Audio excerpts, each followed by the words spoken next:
Please support my channel by clicking the subscribe button and hit the notification bell for more updates. Power!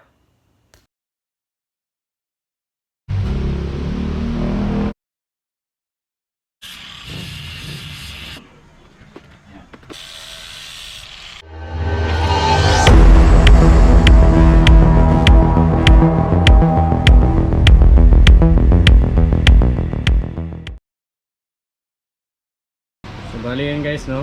Simulan na natin mag-jeep ng concept design para dito sa head ng NK-400. Okay, so ang gagawin natin dito is alisin natin tong signal light nya. Yan, alisin natin yan. Ilipat natin sa ibang pwesto yan. Tapos lalagyan ko ng maliit na visor dito na naka-incorporate sa gagawin nating design dito na hindi maapektuhan yung ilaw at saka yung mga RFID na nilalagay dito. Ayan pa pala, yung hindi tatama dito sa ginawa nating side fairing. Ganun siya. So, ayun, para mas astig tingnan, magko-complement din siya kahit wala yung mga body kits na ginawa natin. Pahirap pa naman tayo mag-isip ngayon ng design na ito. Sana maganda ang kalabasan para talagang tulid, di ba? Power.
So ayun, na-paper ako na siya, tatanggalin na natin.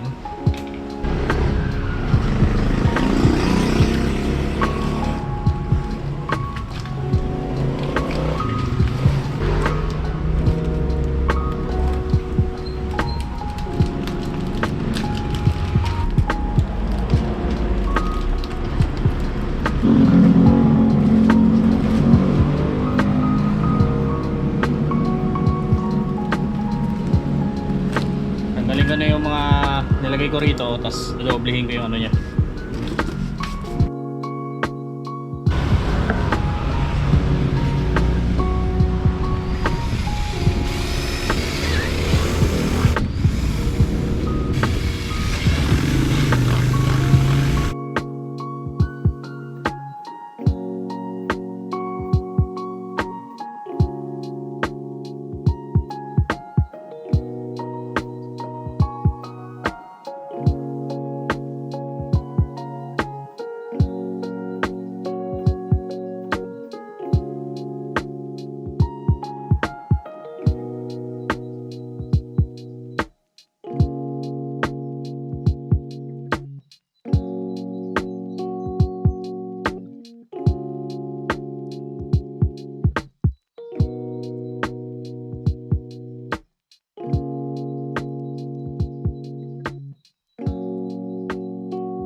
Muna siya, gawa na natin yung base. Hindi pa to tapos totally, malayo pa tayo sa finished product na ito. Ito yung stock head ng NK-400.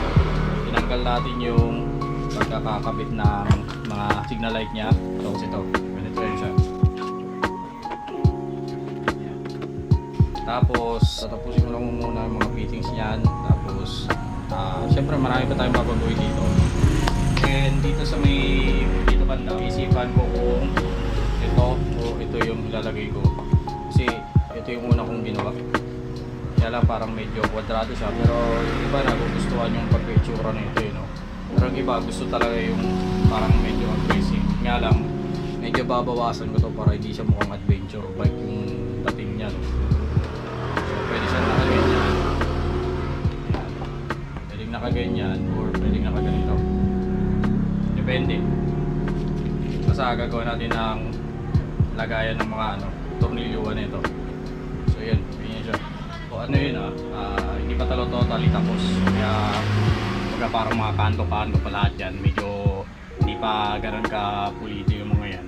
Tatanggalin din natin yung mga kanto na yan. Kailangan ko lang yung mga sukat-sukat. Kaya yung ginawa ko rito sa kabilang side bearings. So ganito yun siya sa ilaw niya. Yan.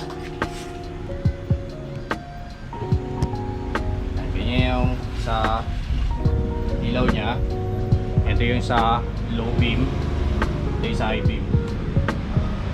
Yan, hindi pa rin naman siya totally nawawalan.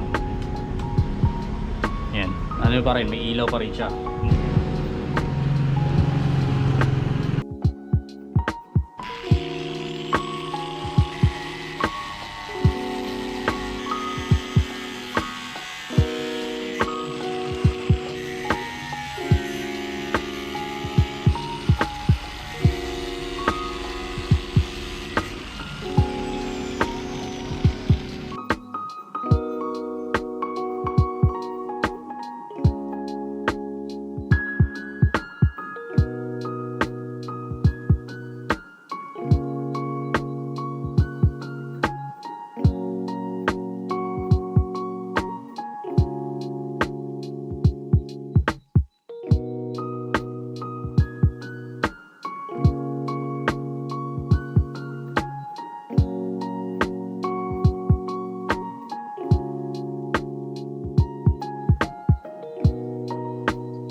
medyo singgit eh, no?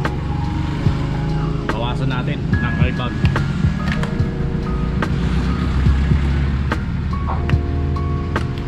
Kaya so okay siya, di ba? Kasi yung kanina singkit.